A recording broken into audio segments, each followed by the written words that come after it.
नमस्कार और वंदे मातरम दोस्तों, हमारे चैनल पर आपका स्वागत है। आज हम आपके लिए कुछ महत्वपूर्ण जानकारियां लेकर आए हैं। दोस्तों, 8वें वेतन आयोग के तहत हमें 166% तक बढ़ोतरी मिलने की संभावना है। हालांकि बढ़ोतरी चाहे जितनी भी हो, सरकार ने एक साथ दो बड़े लक्ष्यों को साधने की कोशिश की है, जिसके बारे में मैं आपको आगे विस्तार से बताऊंगा। इसके साथ ही नवंबर महीने में पेंशनरों को 4 महीने का डीआर एरियर मिलना है, जो कुछ को पहले नहीं मिला था। साथ ही जिन पेंशनर्स को नवंबर महीने की पेंशन का मैसेज अभी तक नहीं मिला है, उनके बारे में भी हम जानकारी प्राप्त करेंगे। और अगर आप थोड़ा सा जागरूक रहें, तो 2006 से लेकर अब तक आपकी पेंशन में जो भी कमी रही हो, उसका पुनः निर्धारण करके आपको एरियर मिल सकता है। यह एरियर 54 लाख रुपए से भी ज्यादा हो सकता है, और मैं इसे एक उदाहरण के साथ समझाऊंगा। इसके अलावा एमएसएसईपी से जुड़ी एक अहम जानकारी है, जिसमें एमएसएसईपी की तारीख बदलने के कारण आपको फायदे का मौका मिल सकता है। आज के इस वीडियो में आपको ये सारी जानकारी मिलेगी दोस्तों, जो सिर्फ और सिर्फ हमारे चैनल पर इस तरीके से दस्तावेजी जानकारी उपलब्ध कराई जाती है। हाँ, अब हम आगे बढ़ते हैं, जैसे कि आप बोर्ड पर देख पा रहे हैं। लेकिन इससे पहले, जैसा कि मैं हमेशा कहता हूं, अगर आप हमारे चैनल का वीडियो पहली बार देख रहे हैं या अभी तक चैनल को सब्सक्राइब नहीं किया है, तो कृपया चैनल को सब्सक्राइब करें। इससे आप हमारे साथ जुड़े रहेंगे और विश्वसनीय सही जानकारी प्राप्त करते रहेंगे। चलते हैं आगे दोस्तों, और सबसे पहले बात करते हैं एमएसएसईपी के डेट परिवर्तन के बारे में। अगर डेट बदलती है तो एमएसएसईपी का लाभ भी बढ़ सकता है। दरअसल एमएसएसईपी 1 जनवरी 2006 से लागू है, लेकिन पहले इसे 1 सितंबर 2008 से लागू किया गया था। इसका कारण यह था कि जब छठे वेतन आयोग को लागू किया गया, तब छठे वेतन आयोग के पे एंड अलाउंसेस को ध्यान में रखते हुए यह निर्णय लिया गया था। जो अलाउंसेस थे, उन्हें 1 सितंबर 2008 से लागू किया गया था, जबकि बेसिक पे आदि 1 जनवरी 2006 से लागू किए गए थे। लेकिन बाद में कोर्ट केस के चलते और माननीय सुप्रीम कोर्ट के आदेश पर एमएसएसईपी को 1 जनवरी 2006 से लागू किया गया। यह परिवर्तन केवल सेना, नेवी और एयरफोर्स के लिए था। अगर हम सिविल पेंशनर्स या पैरामिलिट्री के बारे में बात करें, तो स्थिति अलग है। इसलिए एमएसएसईपी को 1 सितंबर 2008 से लागू किया गया था। लेकिन भारत सरकार के डिफेंस मिनिस्ट्री का जो लेटर आप देख रहे हैं, उसमें 25 जुलाई 2018 की तारीख को उल्लेखित किया गया है। इस लेटर में स्पष्ट रूप से कहा गया है कि 1 सितंबर 2008 की तारीख को बदलकर 1 जनवरी 2006 कर दिया गया है, जैसा कि आप फॉर और रीड में देख सकते हैं। यह परिवर्तन माननीय सुप्रीम कोर्ट के आदेश के बाद माननीय भारत के राष्ट्रपति द्वारा किया गया था। अब सवाल यह उठता है कि इस परिवर्तन से कौन से पेंशनर्स को लाभ मिलेगा। हाँ, कुछ पेंशनर्स को इसका फायदा होगा। तो चलिए, सबसे पहले मैं आपको रिकॉर्ड ऑफिस का एक लेटर दिखाता हूं। उस लेटर को देखने के बाद आपको यह समझ में आएगा कि किससे, कैसे और क्यों फायदा होगा। सबसे पहले हम लेटर पर नजर डालते हैं दोस्तों। ये रिकॉर्ड ऑफिस का लेटर है। ये लेटर 19 नवंबर 2024 का है, जो हाल ही में जारी हुआ है और एमएसएसईपी से संबंधित है। इस लेटर को रिकॉर्ड ऑफिस ने पीओआर को भेजा है, और इसका हेडिंग ही इस बात का संकेत देता है कि यह किस मुद्दे पर आधारित है। हेडिंग में लिखा है, एमएसएसईपी की applicability to JCO with effect from 1 January 2006 instead of 1 September 2008।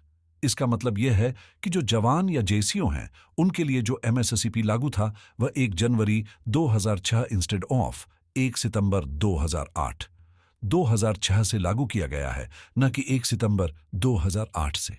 यह लेटर इसी मुद्दे से संबंधित है। यह एक बेहद महत्वपूर्ण लेटर है दोस्तों। चलिए, अब मैं आपको बताता हूं कि आखिर यह क्यों महत्वपूर्ण है। इस लेटर में सबसे पहले पैराग्राफ नंबर 1 में पेंशनर्स की शिकायत का जिक्र किया गया है।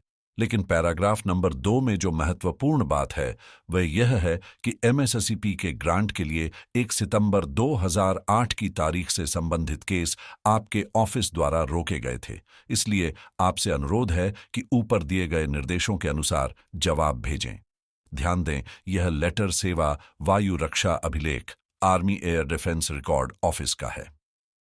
पीएओआर पर एक बड़ा आरोप यह है कि उन्होंने 1 जनवरी 2006 से एमएसएसईपी ग्रांट करने से संबंधित सभी प्रोसेसिंग पूरी करके भेज दी थी, लेकिन यह पेंडिंग आपके अंतर्गत है।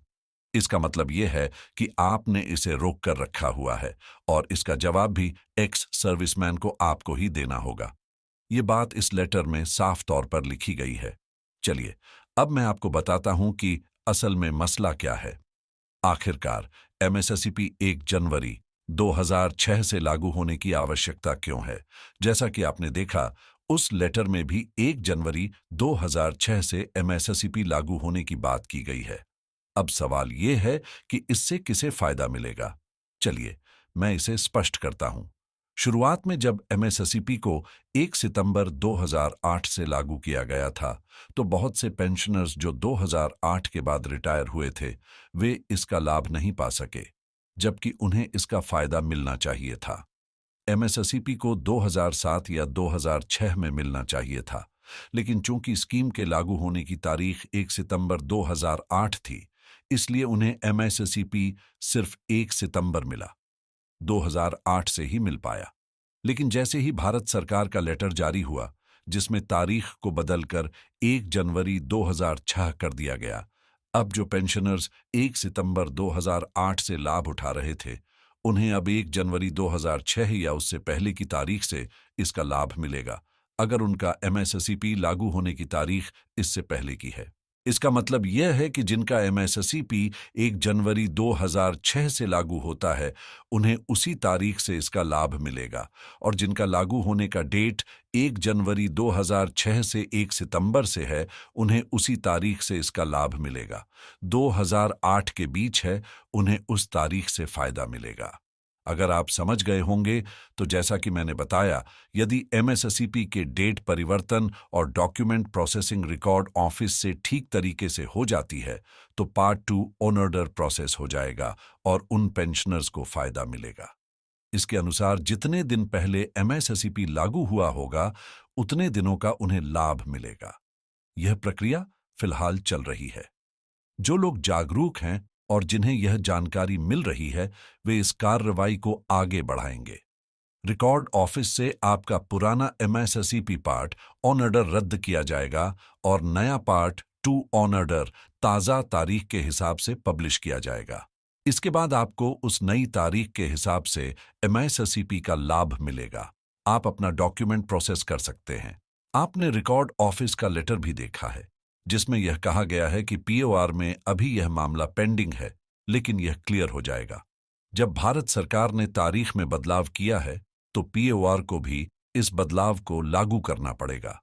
अगर आप एलिजिबल हैं, तो जरूर अपनी प्रक्रिया पूरी करें। अब हम आगे बढ़ते हैं और बात करते हैं एक और महत्वपूर्ण जानकारी की। कुछ पेंशनर्स को 4 महीने का डीआर एरियर नहीं मिला और कुछ को नवंबर महीने की पेंशन का मैसेज भी नहीं प्राप्त हुआ है। हाँ दोस्तों, ये जानकारी सामने आई है कि कई पेंशनर्स को जो 4 महीने का डीआर एरियर मिलना था, जो 19 नवंबर या 20 नवंबर को जारी हुआ था, वह अभी तक उन्हें नहीं मिला है। दोस्तों, अगर आपको अभी तक 4 महीने का एरियर नहीं मिला है, तो चिंता करने की बात नहीं है। नवंबर महीने की पेंशन क्रेडिट होने तक आप इंतजार कर सकते हैं, क्योंकि संभावना है कि इसी बीच आपको वह 4 महीने का एरियर मिल जाएगा। और अगर किसी को नवंबर महीने की पेंशन का मैसेज नहीं मिला है, तो भी चिंता न करें। स्पर्श से जुड़े कुछ तकनीकी कारणों की वजह से कभी-कभी मैसेज समय पर नहीं आता या कभी-कभी बिल्कुल नहीं आता। इसलिए इस बात को लेकर चिंतित होने की जरूरत नहीं है। आपको जल्द ही 4 महीने का एरियर और नवंबर महीने की पेंशन मिल जाएगी। आइए, अब हम अगली जानकारी की ओर बढ़ते हैं। जागरूकता और सही मार्गदर्शन के साथ की गई सटीक कार्रवाई के परिणाम स्वरूप 2006 से 2023 तक का पूरा एरियर एक बार में 4,25,989 सभी सर्कुलर्स का भुगतान किया जा सकता है। हाँ दोस्तों, मैं आपको एक महत्वपूर्ण लेटर दिखाता हूं जो स्टेट बैंक ऑफ इंडिया द्वारा 21 नवंबर 2024 को पेंशनर्स को भेजा गया है। ये लेटर बहुत अहम है क्योंकि इसके माध्यम से पेंशनर्स को हर सर्कुलर का लाभ दिया गया है और साथ ही नॉन पेमेंट सर्टिफिकेट भी जारी किया गया है। यह नॉन पेमेंट सर्टिफिकेट कोई मामूली रकम का नहीं है, बल्कि यह 2 लाख नहीं, बल्कि 4 लाख से भी ज्यादा की राशि का है।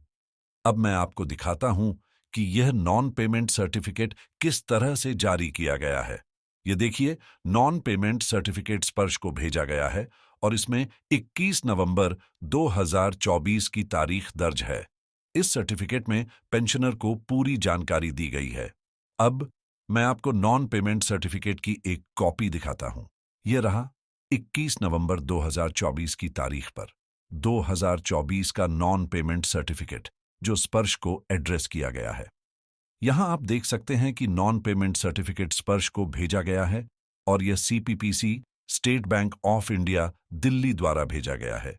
इसमें कुछ महत्वपूर्ण सर्कुलर्स का भी उल्लेख किया गया है जिनका रिवीजन किया गया है, जैसे 631, 555, 570 और 666। इन सभी सर्कुलर्स को शामिल करते हुए पेंशनर का एरियर, जो हवलदार के बजाय ऑनरेडी न्याय सुधार का पेंशन था लेकिन उन्हें हवलदार का पेंशन दिया जा रहा था, अब उनका एरियर 42,589 रुपये के रूप में भुगतान किया जाएगा। यह नॉन पेमेंट सर्टिफिकेट सीपीपीसी द्वारा स्पर्श को भेजा गया है। अब मैं आपको एक बेहद महत्वपूर्ण कैलकुलेशन शीट दिखाऊंगा क्योंकि इससे आपको एक और महत्वपूर्ण जानकारी मिलेगी। इस कैलकुलेशन शीट में अगर आप देखें तो आपको यह दिखाई देगा कि 1 जनवरी 2006 में जो बेसिक पेंशन दिया गया था वह 3,335 रुपये था, जबकि इसे 7,940 रुपये होना चाहिए था। यहां भी कुछ गड़बड़ी नजर आती है। दरअसल यह 7,940 रुपये नायब सुधार के 568 सर्कुलर का रेट है। जी हां, यह नायब सुधार के 568 सर्कुलर का दर है, जबकि पहले पेज में आपने देखा था कि वहां 631 सर्कुलर का उल्लेख किया गया था।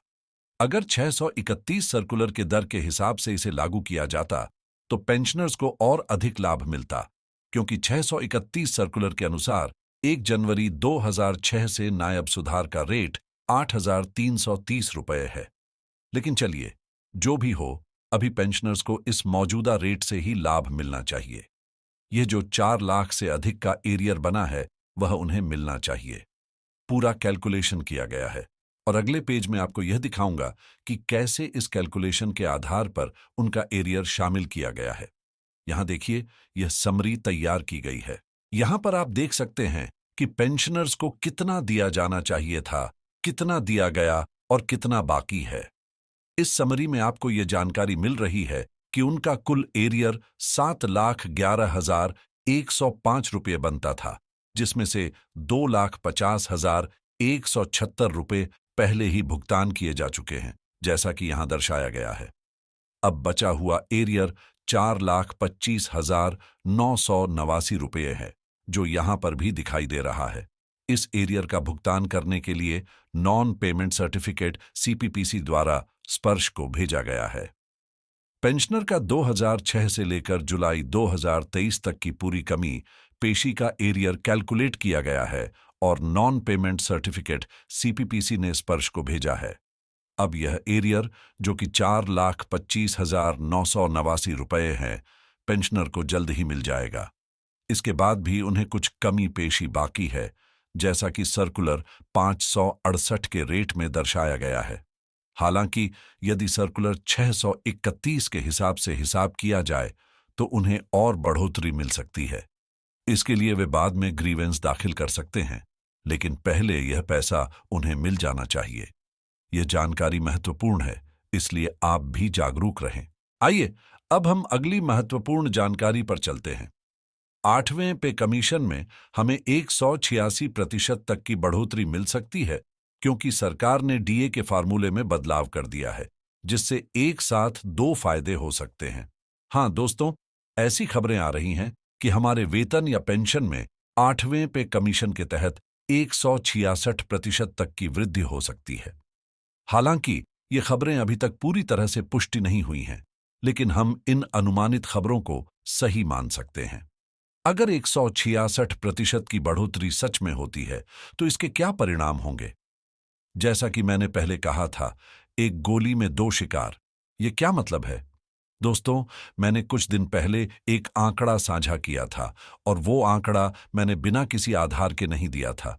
यह आंकड़ा संसद में पूछे गए एक सवाल के जवाब के रूप में था, जब सरकार ने यह बताया था कि डीए के निर्धारण के फार्मूले में बदलाव किया गया है। खासकर खाद्य महंगाई का जो वेटेज था, उसे कम कर दिया गया है। जो मूल बातें थीं, उनके वेटेज को घटा दिया गया है, जिसके कारण डीए महंगाई भत्ता और डीआर महंगाई राहत में जो बढ़ोतरी होनी चाहिए थी, वह महंगाई के हिसाब से उतनी नहीं हुई। इसका मतलब है कि सरकार को महंगाई भत्ते में कम वृद्धि करनी पड़ी और यह एक फायदा हुआ। एक गोली का एक शिकार। अब दूसरा फायदा यह हुआ कि जब भी पे कमीशन लागू होता है, तो डीए और डीआर का अहम रोल होता है फिटमेंट फैक्टर को निर्धारित करने में। उदाहरण के तौर पर जब 7वें पे कमीशन को लागू किया गया था, तो दिसंबर 2015 तक डीए का प्रतिशत 125% था। जब इसे बेसिक सैलरी में शामिल किया गया, तो पहले 2.25 का फार्मूला तय हुआ। फिर सरकार ने इसे बढ़ाकर 2.57 कर दिया, लेकिन इस बार डीए का प्रतिशत काफी कम है। अब यह सिर्फ 53% है, और अगर बहुत बढ़ोतरी होती है तो शायद दिसंबर 2025 तक यह 15% तक पहुंचे। अगर ऐसा होता है तो 65% को जब बेसिक में मर्ज किया जाएगा तो वह 1.65 बनता है, और अगर सरकार कुछ अतिरिक्त भी देती है तो यह मुश्किल से 1.6 या 1.92 तक हो सकता है, या फिर अगर ज्यादा वृद्धि हुई तो 2% तक भी जा सकता है। ये एक महत्वपूर्ण विषय है कि अगर मल्टीप्लिकेशन 2% तक जाता है तो सरकार को यह सोचने की आवश्यकता होगी कि पेंशनर्स और कर्मचारियों को नुकसान न हो। फिटमेंट फैक्टर तय करते समय यह सुनिश्चित किया जाना चाहिए कि पिछले बदलावों के कारण जो नुकसान हुआ है, वह नए पे कमीशन में न आए। सरकार को यह पहलू गंभीरता से ध्यान में रखना चाहिए, और जो भी नई कमेटी बनेगी उसे भी यह ध्यान रखना होगा कि 2016 से 2025 तक जो डीए की बढ़ोतरी हुई है, वह अपेक्षाकृत कम रही है। अगर आप पिछले साल के आंकड़ों पर नजर डालें, चाहे तीसरे, चौथे, पांचवें या छठे पे कमीशन के आंकड़े देखें, तो इस बार डीए और डीआर में जो वृद्धि की गई है, वो बहुत कम रही है। आने वाले समय में इस मुद्दे को हम जरूर उठाएंगे, लेकिन अभी आपको यह जानकारी देना चाहता था कि 166% तक की बढ़ोतरी हो, तो भी जो बढ़ोतरी मिलेगी वो डीए के प्रतिशत पर आधारित होगी। तो दोस्तों, आज के इस वीडियो में यही जानकारी दी थी। आगे किसी और संबंधित विषय पर फिर से आपसे मिलूंगा। तब तक के लिए जय हिंद।